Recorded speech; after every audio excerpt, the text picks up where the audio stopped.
Hey guys, so today is October 25 and this is day 14 of our 30-day declutter challenge.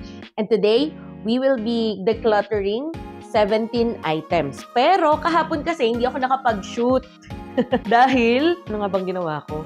Kasi diba, bumabagyo, tas di ko sure kung makakaalis ako kasi may biyahe dapat ako bukas. Kaso, ayun, malakas ang ulan, kaya I decided not to go. Basta yun, nabisi ako, in short. Bale, ang gagawin natin is i-add ko yung utang ko kahapon. Kahapon kasi, was supposed to be day 13. Kung saan dapat magde-declutter tayo ng 18 items. So, i-add ko na lang ngayon. Bale, 18 items kahapon plus 17 ngayon is equals to 35 items in total lang i-declutter natin para ma-meet ko pa rin yung na-miss ko kahapon na quota. Okay? So, eto yung mga nakalap ko. Nag-declutter ako ulit ng aking closet. Pero, in the future, may mga ide-declutter pa ako doon. Pero, papakita ko muna yung na-declutter ko ngayon. Yan, isang basket ng damit. Pero guys, don't worry. Kasi itong mga to, I plan to sell them. And the others will be gifted. Kasi yung iba dito, may mga tag pa. As in, never ko pang nagamit. So, ayun. 1, 2,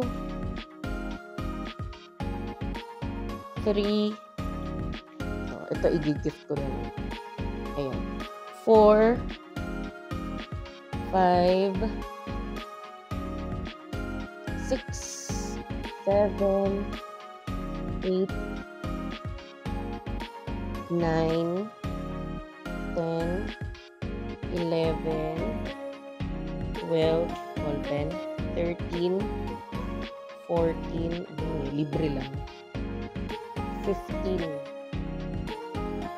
16, 17, 18, ito munang mga damit, 19, 20, 21, 22, 23, 24, 25, 26, 27, 28, 29, 30, 31. So, ito yung mga sira na, nasa ref pa. 31 na, no? 32, 33. Tapos ito, ito, 34. Ano to? Carter, 35.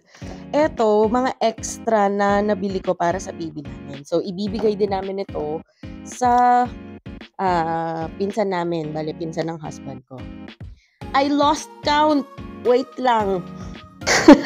Natawa ako sa sarili ko kasi chinek ko pa ulit yung video kung ano yung huli kong count. I lost count talaga.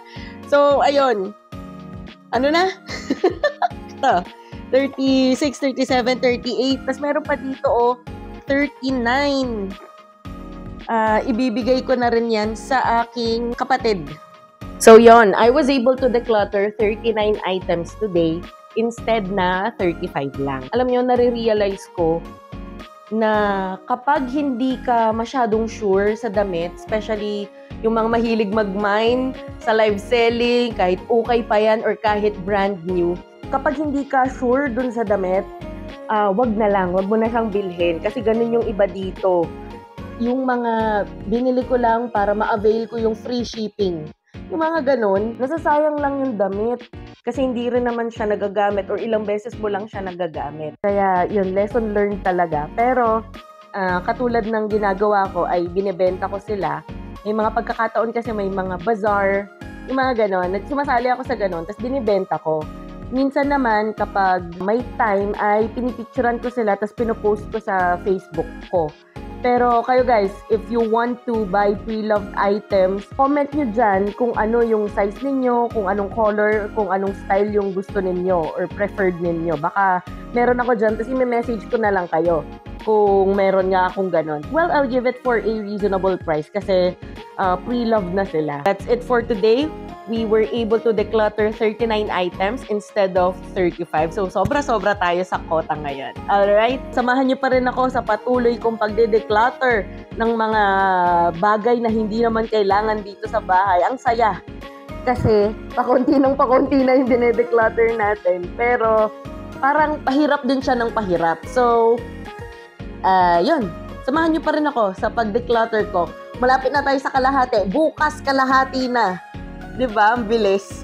Dahil nga day 14 na ngayon. So, ayun. See you again tomorrow. Bye!